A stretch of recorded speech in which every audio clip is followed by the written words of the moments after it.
Vibers, I am Mindy, and I'm living intentionally.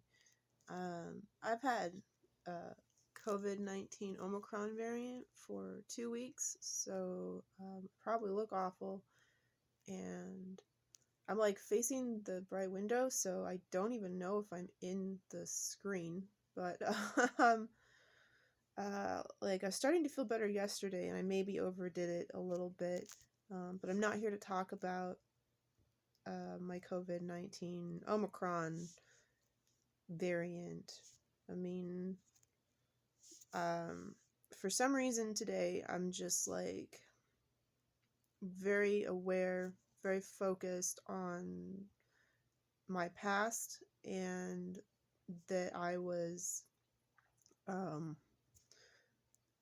had an antisocial personality disorder, that I used to be very sociopathic, psychopathic, and I've never really done this before. I've never just like sat and like beat myself up. Like, I wasn't capable of the level of humanity, or a level of humanity, back then that I now am. And like, no amount of like beating myself up for that is gonna change what I did back when I just like didn't care about anybody beyond how they served me. And I so I so I was so I was like, okay, well, like, I'll try to distract myself. And so I tried to distract myself, and that did not work at all. Like, I put on several movies, several different types of programming, and like, could not pay attention to it. Was just thinking about what a crappy person I was, and like the horrible ways that I treated people who like cared about me. And I'm not like that anymore. I haven't been like that. Like,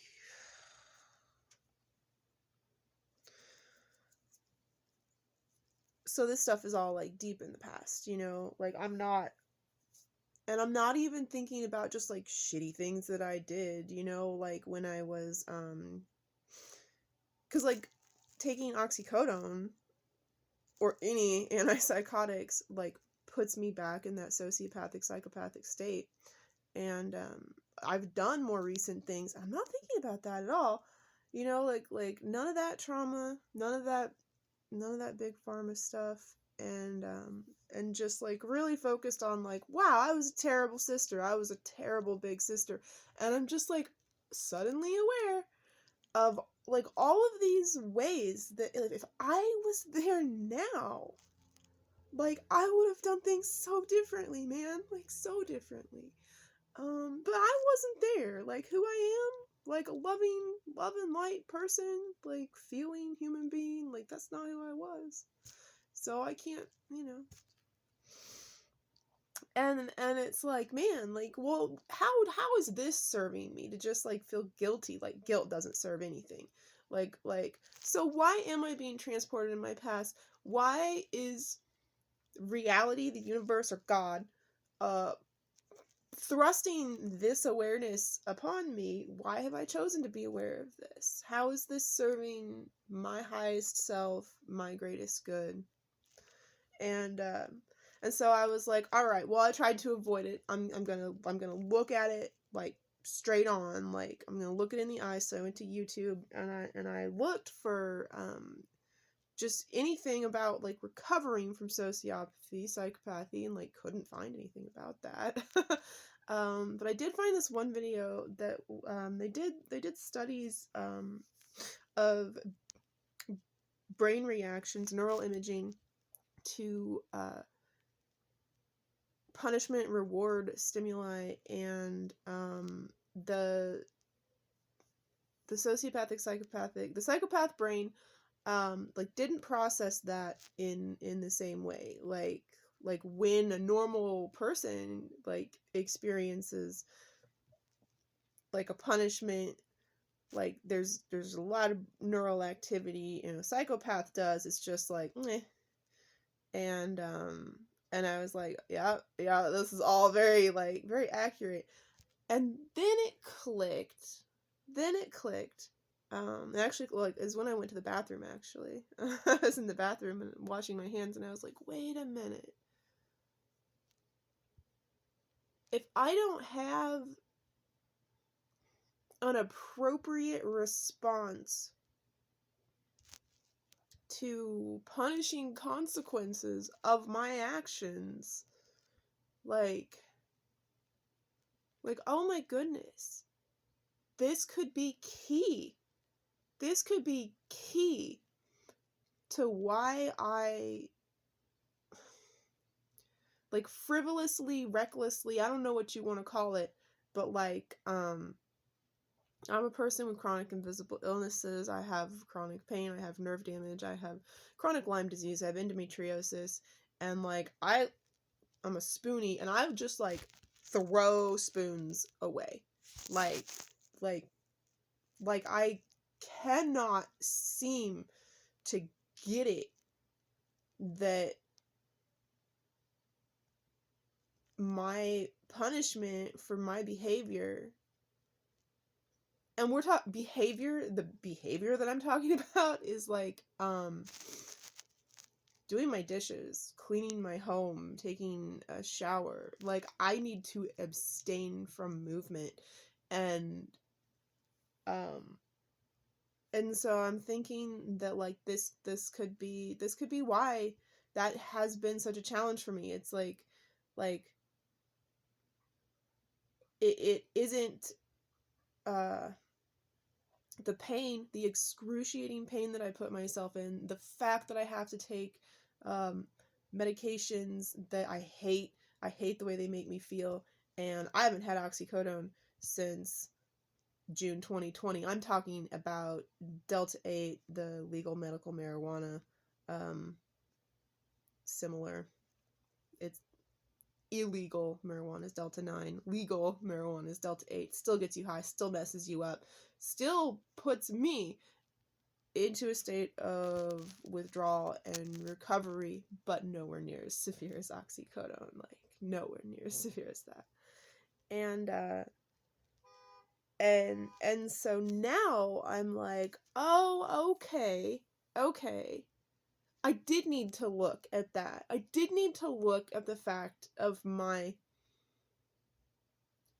being a recovered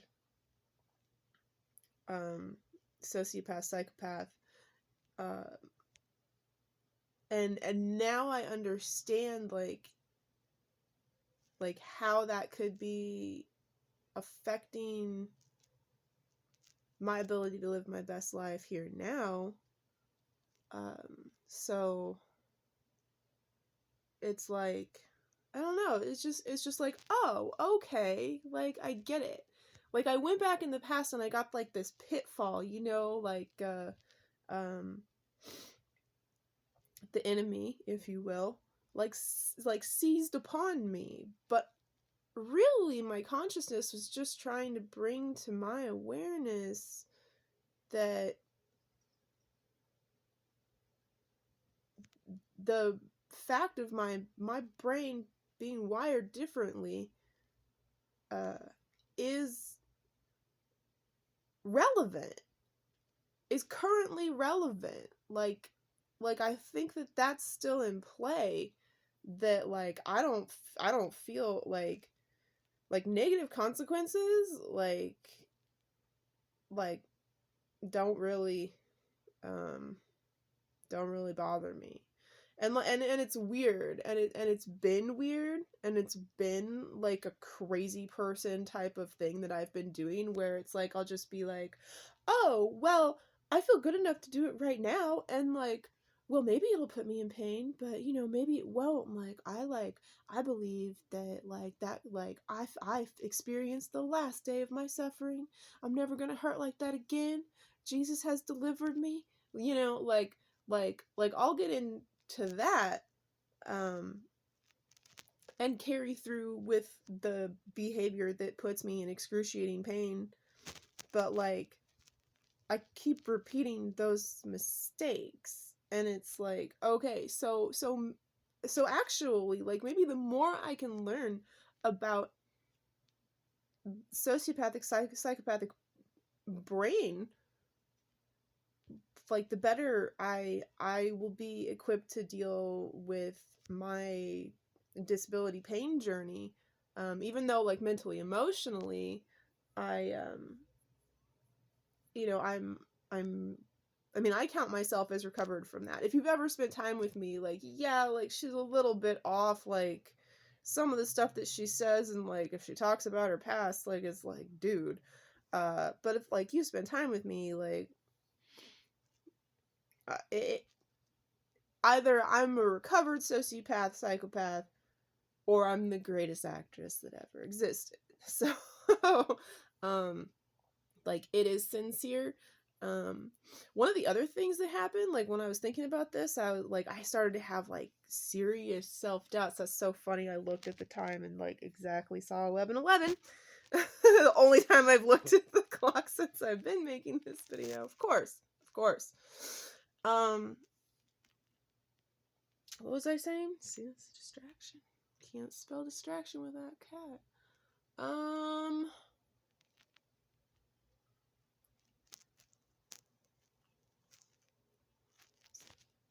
was talking about doubt. This doubt crept in that, like, I actually for just like a little, I just had the thought, like, it just whooshed through, like, oh, I'm not recovered. I'm still absolutely, like, total psycho. I'm just pulling the wool over my own eyes. Fooling myself. I got so good at fooling everybody else that I became, like, so good that I fooled myself. And, like, honestly, like, that doubt is, like, more rooted in, what my, verbally abusive caretaker would, put on me.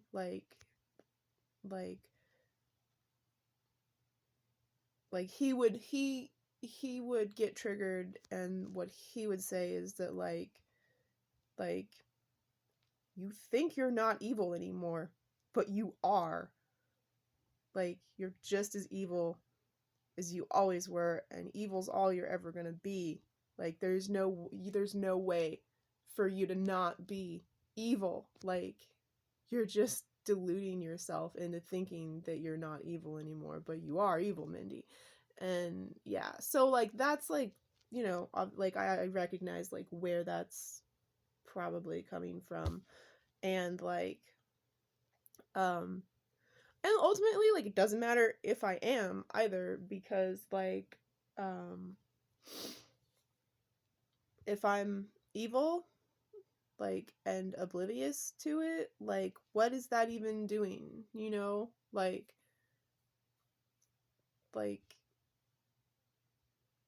there's no intent behind it. Like, no malintent, like motivates me. So, like, why, like, if I'm a pawn of Satan, I don't know it. I'm not aware of it. And, so I don't need to feel any shame, guilt, or resentment for that. But I think I think what I'm gonna do. Oh man, I've been rubbing my face so much. I need to stop rubbing my face. You can tell my face is swollen, I'm sure. How can you tell my face is swollen? I've been rubbing it a lot. My nose looks big and my eyes look small. That's how. So I think what I'm gonna do is definitely what I'm gonna do is find a good tapping video with Brad Yates, EFT Wizard, on YouTube. And I never, like, do those word for word. Like, I always, like, adapt what he's presented, like, to personalize it for myself. I'm gonna journal about this so that if there's anything else that like needs to surface, it can. And I want to figure out like something to pray for. Obviously, like prayer is first and foremost praise for what is. It's not asking for what you want. You know, it's saying thank you for what you have. So I'm like really thankful that my brain just like wouldn't, or my mind just like wouldn't let that go, because I really feel like I've uncovered something. I feel like better equipped to deal with my pain journey, and that's important, and I'll tell you why that's important. Which this is causing me stress. This has taken my peace of mind. It's probably like how this happened, like how that thought, how this sociopath focus like came up. The place that I get my Delta 8 gummies that work for me really well, the brand like doesn't carry them anymore, and I have to find a place that does, and I don't know if I'm going to be able to, because it might be like a statewide regulatory thing, and like I just haven't even looked at that yet, because that's really freaky. Like that's devastating to my reality. And you know what, no, that's not so bad. If I have to resort to obtaining illegal marijuana, because I'm in Kansas, it's not legal here, just what side of the state line you live on is bull.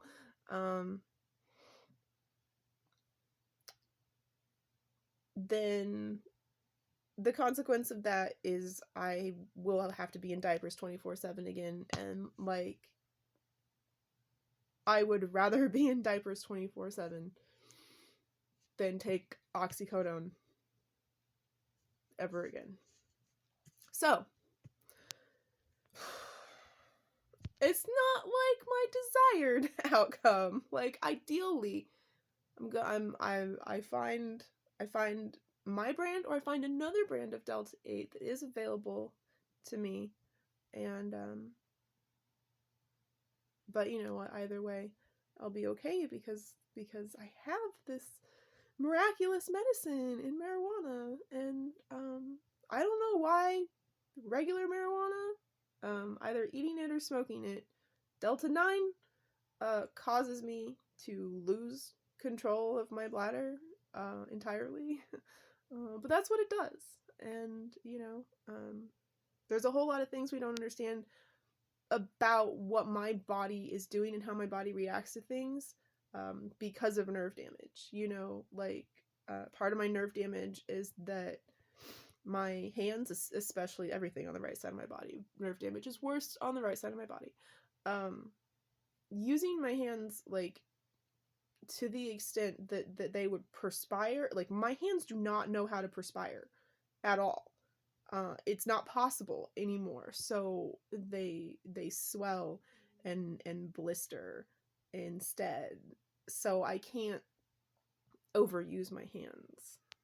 I can't, you know, like, so, you know, like it's a really weird like guide to my human body, my human experience with my disability journey. But you know, I just keep plugging along, and discovering what all those little like kinks in the system are, like what all those little problems are. And I'm so thankful that I am aware that that's the trade-off, that using regular THC marijuana cannabis is going to do that to me. For one, I can prepare for it instead of it just be like, oh no, I wet myself. Like being really high and wetting yourself like really sucks. So I can prepare for it. But you know, it's also just good to be aware of the trade-off. So if your mind takes you into the past and it's feeling like a really dark place, like try to find the light there. Like try to understand how, like, why this is part of your awareness, because you know what, it's not so that you can feel self-resentment, regret, shame, anger.